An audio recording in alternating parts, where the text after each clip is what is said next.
Alright guys, welcome to this special edition coin hunting video.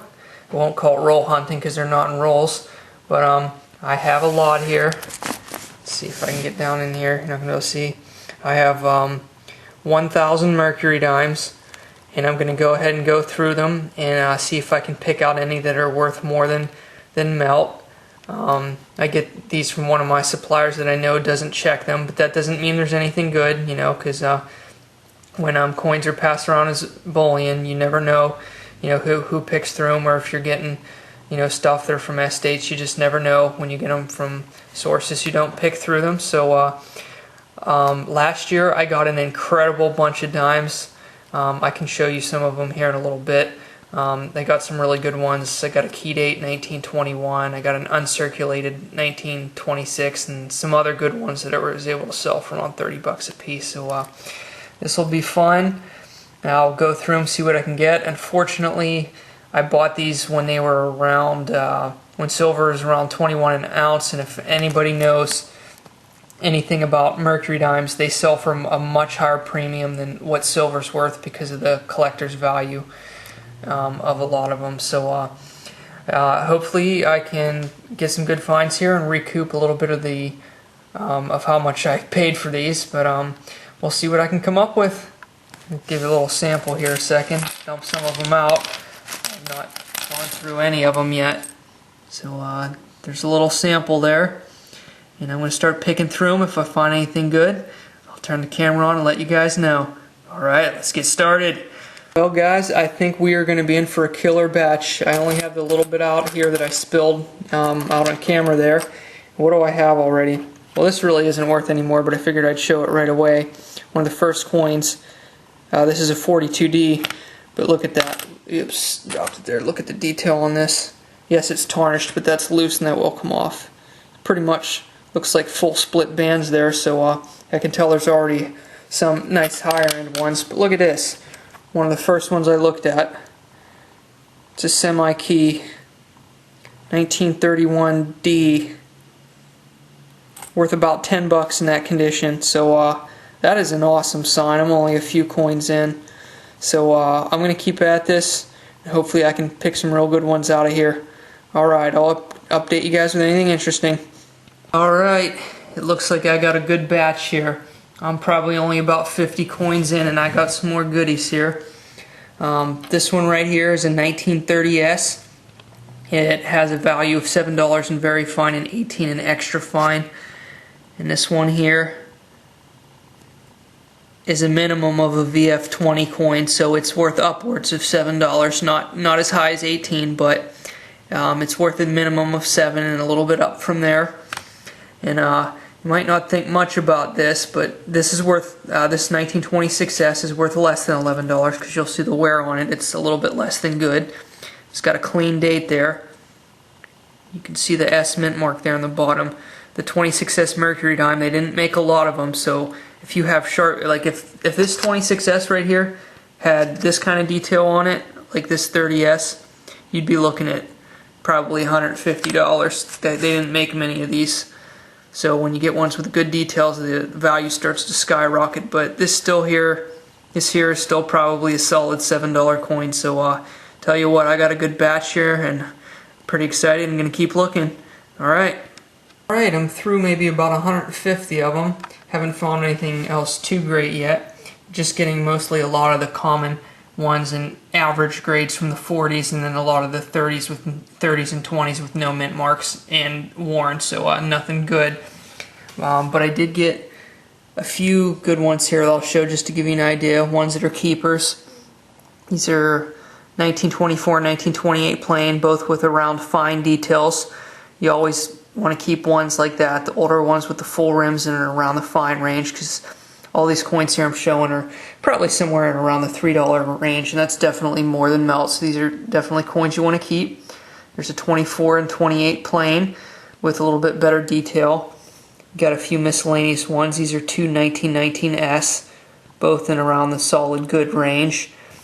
Pretty decent 1920D.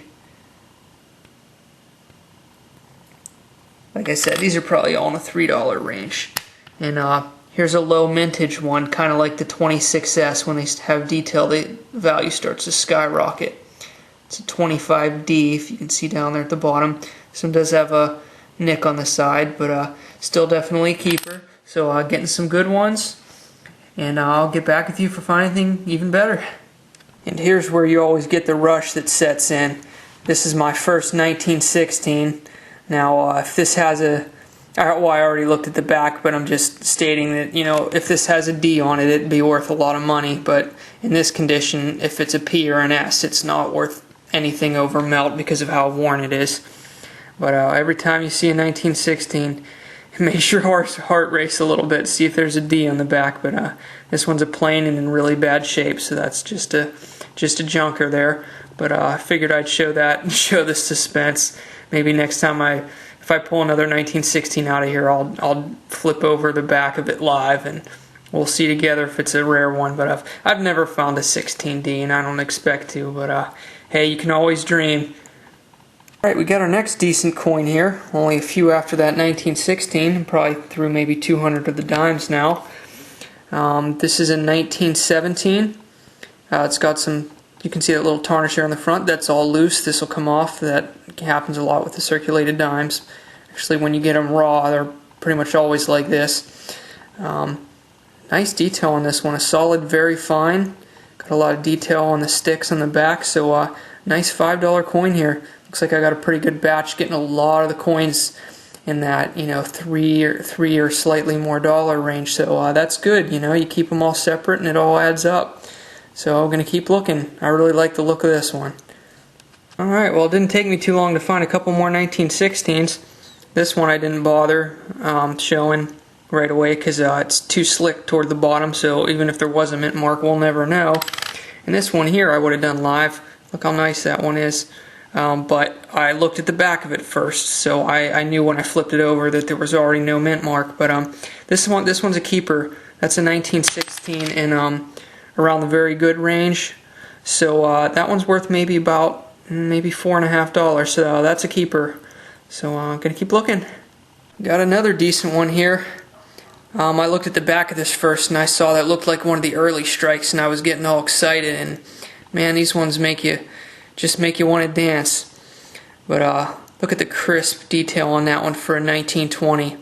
Love to see the sharp details on the early ones. If this one had a mint mark, it'd be worth a bit more, but man, I like the look to this one. It's got that dull silver gray kind of look, got all that original tarnish on it from when it was in circulation. This is just a beautiful circulated piece for a 1920 dime. Not quite sure if it's going to make the extra fine cut, but this is definitely in the $5 to $8 range. So this is a real nice one here. As far as looks go, not value, this is my favorite one I've found so far. So alright, gonna keep going. Got a good batch here. Hopefully I can turn up something, you know, worth a little more than $10. But hey, with all these, you know, $3 to $5 to $7 coins adding up, it's a good batch regardless. Gonna keep going. Alright, it's been a little bit. I'm about maybe halfway through now, and didn't get a whole lot else yet, but a few decent ones here. I did get a few other ones that are worth maybe a tick over melt, but this is the first nice one here in a little while. It's a very nice, clean 1918D, and that's probably around the $6 range, so that's definitely a keeper there. And this one here isn't too good, but I was hoping this one was going to have an S on it. As I was saying, you start to see the better detail on the 26S and they go up in value quick, so this would have been easily in the $50 plus range with an S on it, but no go on that one. Still a nice mid-20s Merc. But I'm going to keep going. Here's a really interesting one here. I'm not sure if this is an error or not. It doesn't look like damage that would have been done by being smashed. You can see where the rim, it's just smashed on like part of it. It's really weird. I've never really seen anything like this, where it's almost just part of it that's, you can see it just looks like the top of the rim that's pushed down in. It's not the whole thing, because you turn it over and you can't really even tell. I don't know, that's either an error or very odd damage. I've never seen anything quite like it. Almost looks like just the top portion of the rim is chipped out or pushed in or something. It's very weird, but that's an odd one there. So I'll set that aside until I can try to get a better opinion on that one. Very bizarre. Well, it seems like when I started, I opened the right end of the roll. As you can see, I'm just about done here. There's maybe 50 or so left in there. I haven't found anything real good, but since the last clip, I did find a few more that are decent. These are probably all in the $4 range. Got a nice 26D in the very good range. Nice early 17S. There's a 1923 plain. It's got really nice detail. I'm finding a lot of coins that are polished in this batch, so most of them probably came from the same place. And I got another 1916 that has very good plus details on it, so that one's probably closer to $5. But I'm going to try to do some of these live here, kind of give you guys an idea on how I sort them. Unfortunately, this batch, I have not found a single coin that grades better than extra fine, so nothing good as far as the high-end grade coins go. But keep in mind, I'm not using a tripod, so this is just give you an idea. I'm sorting out anything from the 40s that's very fine or below. Immediately gets sorted out. So 45, no. 44, no good. Alright, there's one. 1919D, and around good condition. That's actually a decent one. So I would set that aside because that's worth a little more than melt. That's 40s. Kind of doing this through the viewfinder, so it makes me go slower. Anything the 40s that looks average just gets, regardless of mint mark, it's just goes in the junk pile. Same thing for anything from the 30s, but I do check everything from the 30s for a mint mark. So if it's a 30 plain and it's in regular condition, it just goes in the same bin as all them 40s. The other ones, I look at them closer to see if I have anything good. But that gives you an idea. Here's a 39, plain and worn, so no good. 40s. Here's a 26, so we'll check that one for an S. Or a D. No mint mark on that. And all the 1920s coins that don't have mint marks that are worn, I have a separate pile for them here. I just keep them separate because sometimes I sell them separately. So you know, different buyers want different things. So the more variety you offer, the quicker you can get rid of them sometimes. So you can try to keep things organized. There's a nice 29, full rims on it. Not too bad. So I would set that alongside. I have like a pile here that's pretty much mediocre coins, one that you wouldn't really want to throw into a bulk lot of them. But like all the ones that are worth maybe just a tiny bit over melt, or you know, premium ones that just look a lot nicer, you know, I'll keep them separate and go through them one more time. But let's grab a few more here. 42. There's another one to look at. 27. Plain, worn, goes into the 20s pile. 40s. Most of these coins probably came from the same source, and they're mostly all common 40s and 30s ones. Yeah, 42. So just wanted to give you guys a clip of kind of how I sort them a little bit. I really went at it because I was waiting to get these and haven't done this in a while. I was able to tear through pretty much all 1,000 of them in about 2 hours, but I got a few left here, so if I find anything good, I'll let you guys know. But just to do a little wrap up, this is my bin of all my 1940s, you know, mid-grade and lower, and my 1930s without mint marks. So those are immediately all melt coins, which is the majority of them, at least I would say so far. At least 700 of them are in that bin. This is my low-grade pile from the 1920s that don't have a mint mark, so those are also all melt coins. Back here, ignore some of the stuff in back there, other stuff sitting there.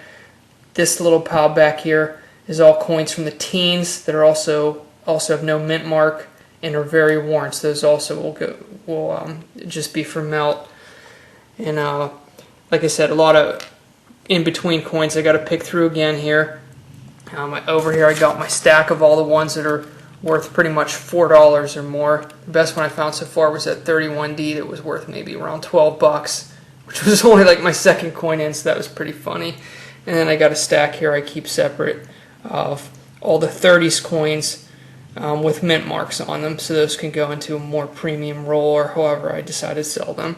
So overall, not too bad. So I'll get through this last little bit here, and if anything good pops up, I'll let you guys know.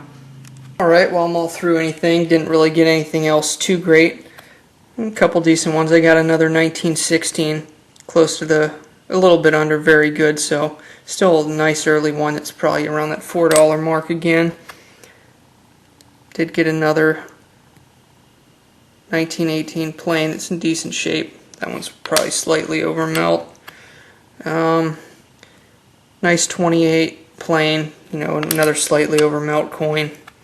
And toward the end, got my first 16S. So unfortunately, that's not a D, but I did okay. Didn't find anything amazing. Give you guys an idea on how this normally works.